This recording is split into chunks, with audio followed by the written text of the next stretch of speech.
Hi, everyone. Welcome to Interchange. I'm Dan Jones. We have so much to talk about today. Hispanics are now the largest minority group in Wisconsin. So what changes do you see on the horizon because of it? We'll talk about the suggestion by President Obama for mandatory paid maternity leave.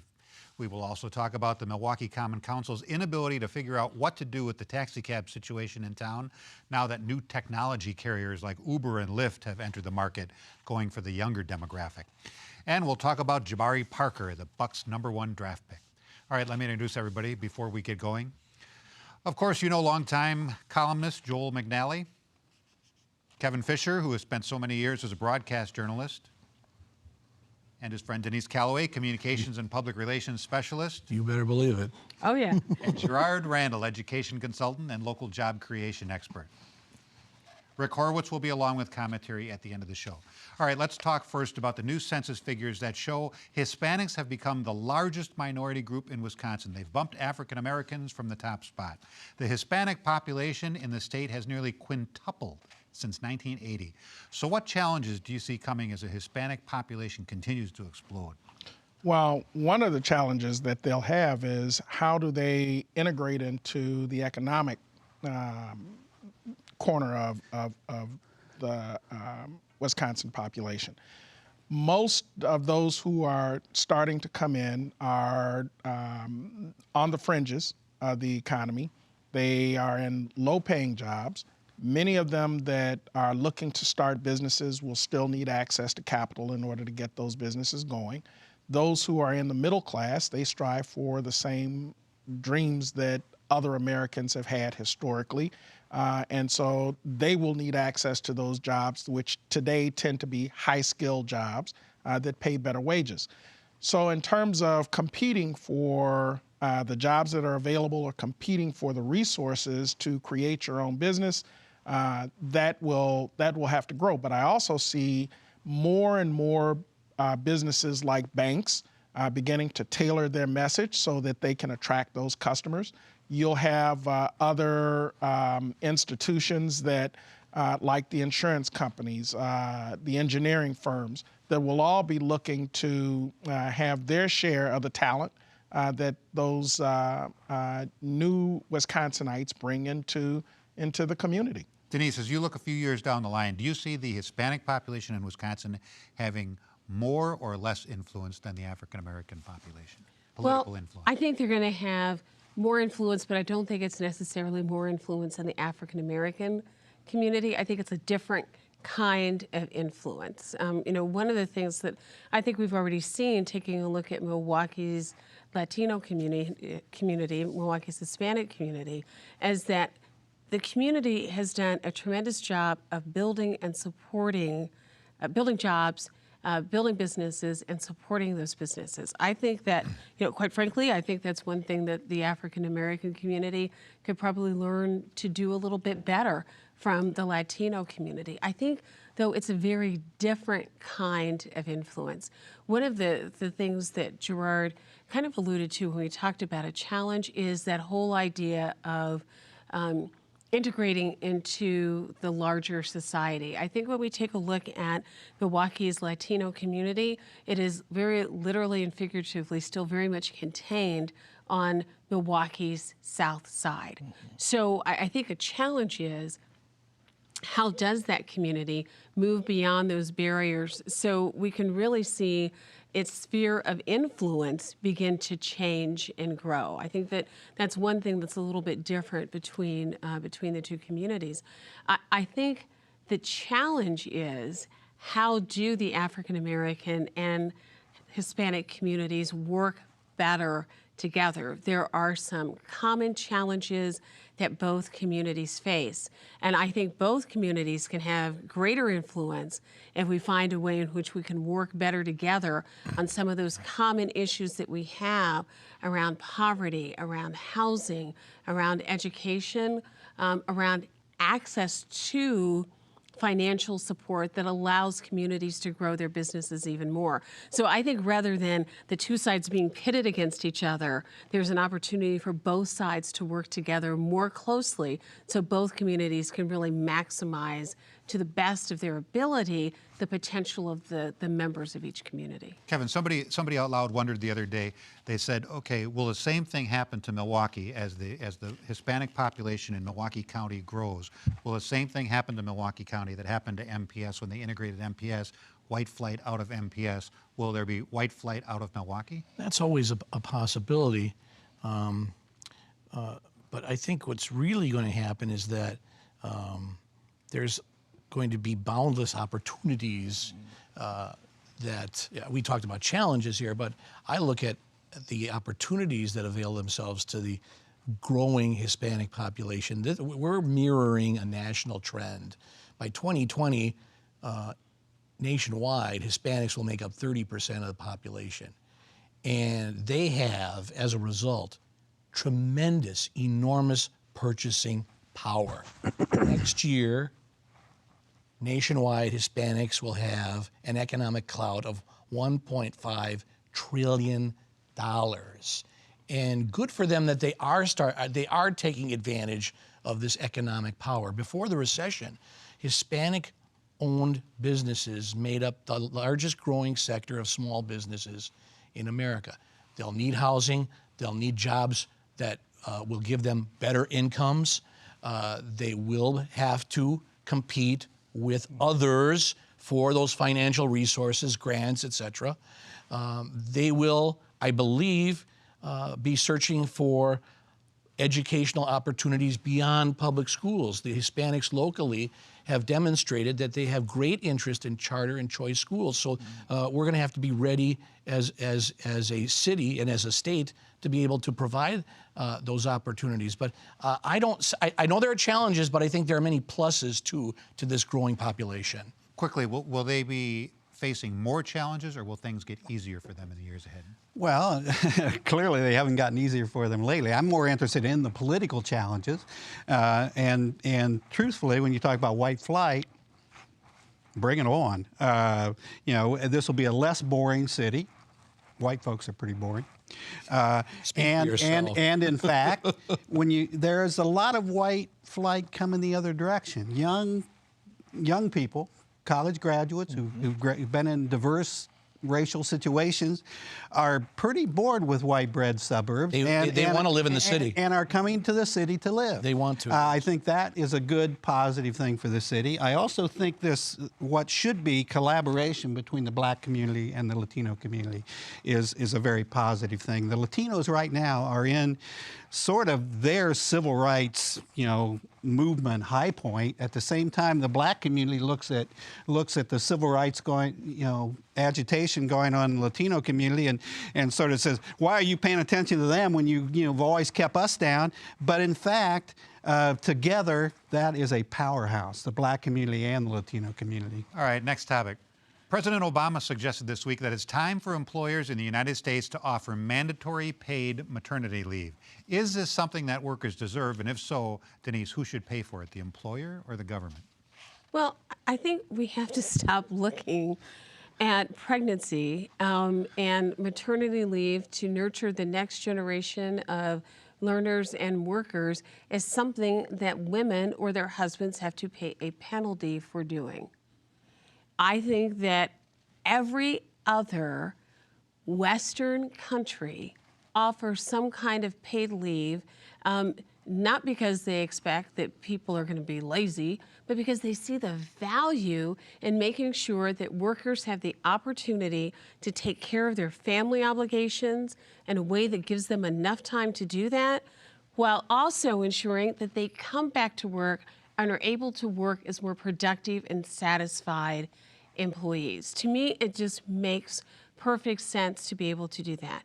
I was very fortunate when my children were born that I had an employer who offered, even though they considered it a disability, but that's another show and another story, the opportunity for me to be able to take the time that I needed to take with my newborn infants. This idea that somehow women need 6 weeks because their bodies need that amount of time to heal is stupid. The idea is that families need to be able to have that time to figure out how their family unit is going to work now that there's a new person that's there who takes on what responsibilities, and to make sure that their life is on an even keel before they go back into the workplace. You know, it might be a good thing, Kevin, but you know you could almost hear a collective groan from small business owners going, how am I going to pay for this? Well, and benefits like these, and they do sound wonderful, but they're not free, and they're very, very costly. And small businesses are not going to pay them, pay for them. The people that buy their goods are going to pay with increased prices, and you're going to see taxes go up. When the president proposed this the other day, he said, you know, we should be able to figure this out. If France gets it, why can't we? Well, I don't want to be like socialist France. I'm sorry. Yeah. I mean, they've just gone through another recession. The last 2 years, their unemployment rate is around 10%. And that all happened because they offer paid maternity leave. Entrepreneurs are Really? And leaving. Philanthropists are leaving. It's women's fault their that now idea. the French economy If I may. You know better. People are leaving France because the business climate there is terrible. It's not because of paid maternity leave. The idea that France has of full employment is 35 hours a week. But somebody and they have all these benefits. leave. It hasn't helped the economy. So why do we want to be like all these other countries? Somebody is going to have to pay Someone for it. has to pay for it, and it's not the maternity leave in and of itself. It's maternity leave paid by the employer, mandated to be paid by the employer, by the government, or having the government pay it. That is another layer on top of the stress that a bad economy like the French are having to face. When you look at the European countries that offer all of these benefits, and the pigs in particular, Portugal, Italy, Greece, Spain, those countries, Ireland, I'm sorry, not Italy, those countries are the ones that layered benefit on top of benefit on top of benefit. They either mandated the government pay for it or that the employer pay for it. And then when the employers could not afford that cost, they suddenly found themselves saddled with a tremendous amount of debt just to cover the cost of these benefits. So when this country begins to look at who should be responsible for the payment of these additional benefits, they cannot insist that business pay for it unless business wants to pay for it. But let's be honest about one thing. When you talk about the countries that have the richest benefits when it comes to maternity and paternity leave, it is the Scandinavian countries whose economies are booming. And they're taxed out of Their minds. Well, they are. Why are these people over there going crazy over something that actually decent employers, many of them already offer to their employees? If they want to, not be forced to do it. You guys are going crazy. And you know what happens when you offer decent benefits to your employees? You get decent employees. Not all the time. And you get very productive employees. Quit insulting working people. And not just working people, working women. Somehow working women can't figure, they're going to be underperformers because they're so excited about getting paid maternity leave. I mean, come on, Kevin. I mean, if you give, like they do in France, the whole month of August off so that they could be on holiday, that doesn't help the small business. That doesn't help the business owner. And when they're not working, they're not performing. You are ignoring, too, there's a cost to business owners when people leave because they don't get paid maternity leave. They have to There's a retrain cost new to people. retrain those people. There is no free lunch nor free maternity. I'm glad you said it that way. All right, Yes. next topic.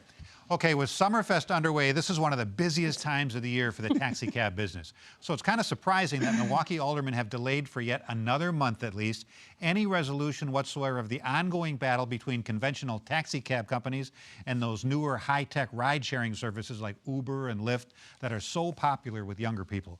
And then the police department said this week that it might even start cracking down on these new but still unauthorized services. That seems kind of goofy, doesn't it? Very goofy when we got some other things police could be doing about shootings and that sort of thing.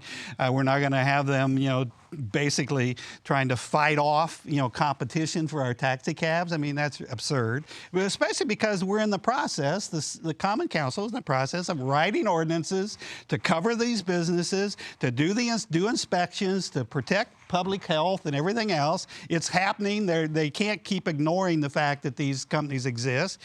Here we are in Summerfest. Believe me, police aren't going to be go checking taxi cabs when during the week of Summerfest they spend all the time down there, arresting kids for smoking dope.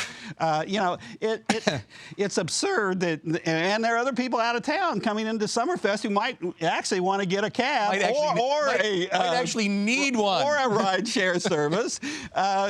This is being worked out. It's just lobbyists fighting lobbyists, and it's absurd that we even worry about it. I talked to somebody who went to Summerfest the first night for Bruno Mars. They said it took them 45 minutes to get a cab. Yeah, after the show. I can believe it. Joel is correct.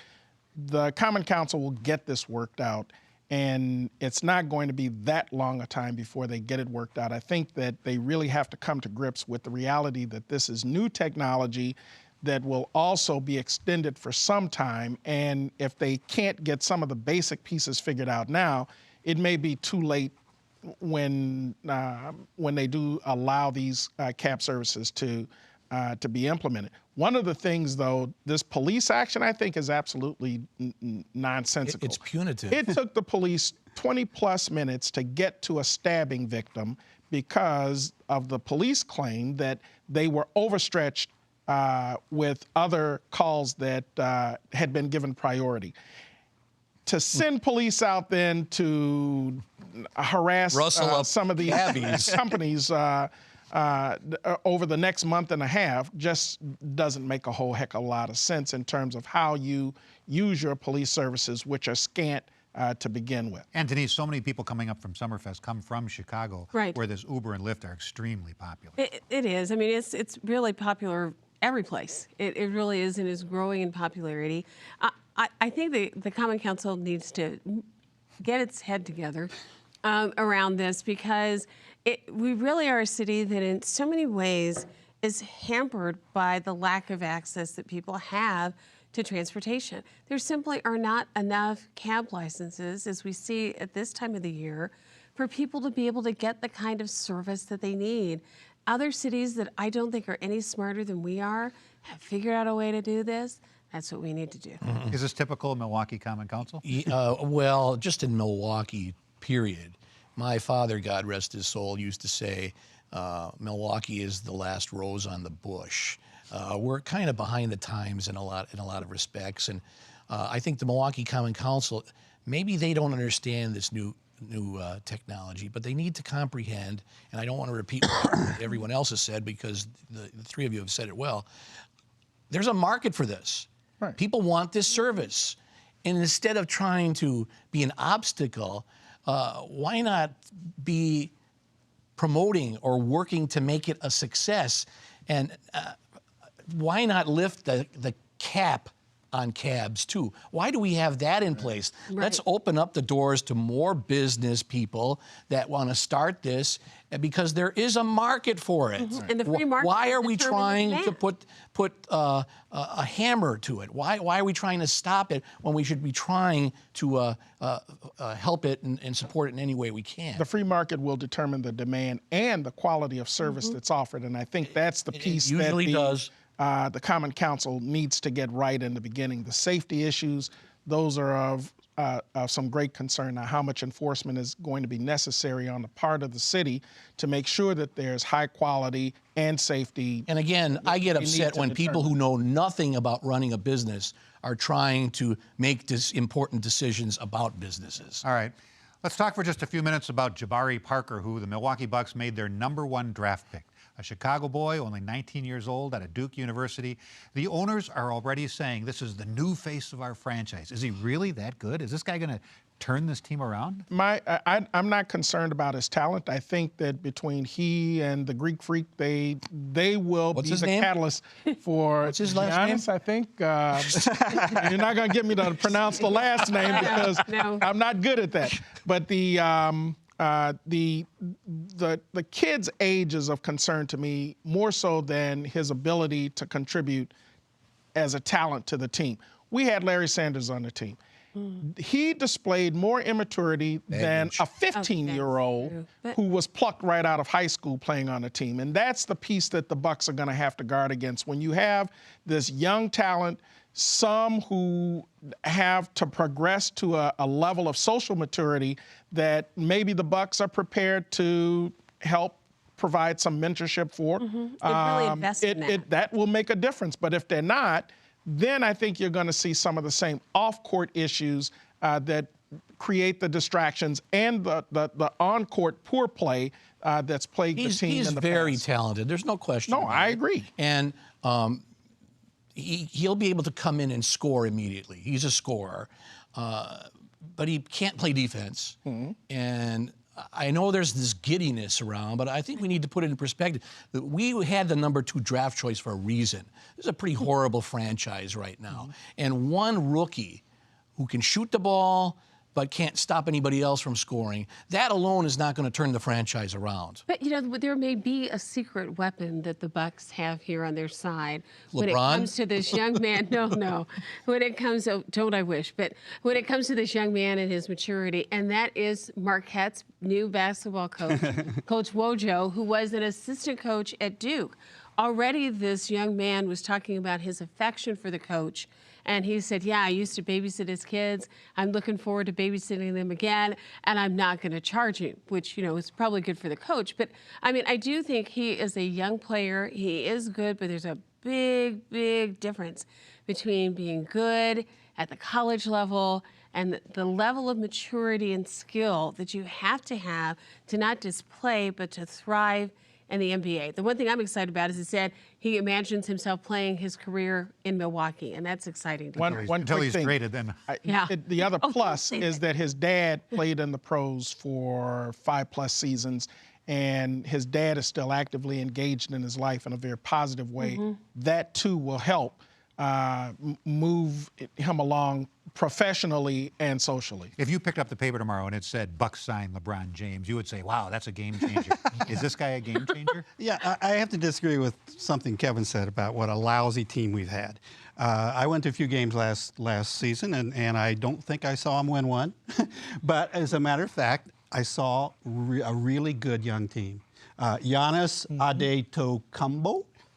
You got it. Brandon Can Knight. you say that on television? Brandon Knight. That's right. Nate Walters, Chris Middleton. These are all young players, and some of them at times look absolutely great. They didn't win very many games, and adding another great player who, and from everything we hear, is an extremely mature 19-year-old. He's Mormon. He's a community leader. He's a, everyone talks about, what a high character, terrific guy this is. If Larry Sanders, in fact, becomes the player we thought he was instead of the goofball that he was last season, this is a heck of a team. Right. And it isn't just the one guy changed them overnight, because this team really has a lot of talent. They're 2 or 3, 4 years away from being decent, I think. We'll see. We'll see. I hope I'm wrong, but I right. don't have that much faith. Maybe you saw the news, or maybe you missed it, which is kind of the point. The online site BuzzFeed recently published a list of 14 of America's most underrated places to live. Milwaukee made the list. True, it was number 14, but still quite an accomplishment. BuzzFeed called us the unsung gem of the Midwest. Well, with Rick Horowitz around, you just knew we wouldn't stay unsung for very long. So here, with apologies to Cole Porter, Rick. Oh, no. No way. No. We're a gem. We're the Oriental. We're a gem. We're a Bayview rental. We were diddly squats, now we're 13 spots from best. We're the slugging brewers, the flooding sewers, we're Summerfest. We're a gem. Calatrava skyline, we're a gem. We're McNally's byline. We're a place so rare they wouldn't dare condemn. 'Cause Milwaukee's not just shiny, we're a gem. We're a gem. We're an unsung bauble. We're a gem. We're a Solly's Dauble. We're a trending town, cut Chicago down to size. We're the Torrent Miller, the tailgate griller. We're cheesy fries. We are Suds. We're the lakefront towers. We're the buds on the burners' flowers. Now we'll never stop rising to the top like creme, 'cause Milwaukee's more than gravel, we're a gem. We're a gem. We're the bars on water. We're a gem. We're the Buck's new daughter. We're the sausage king, but don't ever sing of brats. We're the clone of Fonzie, all nice and bronzy. We're Polish flats. We're a smile. We're a bike from Harley down the dial. We're the spin from Charlie. We've been looking sharp, so let's go carpe diem. 'Cause Milwaukee's not a trinket, we're a gem. Well, now I have to make it clear. Somebody asked me a few months ago, do you write all of Rick Horowitz's stuff? I'm like, nope, nope, I have nothing to do with Rick Horowitz stuff. He's completely on his own. That speaks highly for you. I don't know if I took that as a compliment or not. No, that was that was good. Thank you, Rick. Thank you so very much for watching. Enjoy the rest of your weekend. Have an absolutely wonderful 4th of July holiday break. We'll be off. It was a good show until...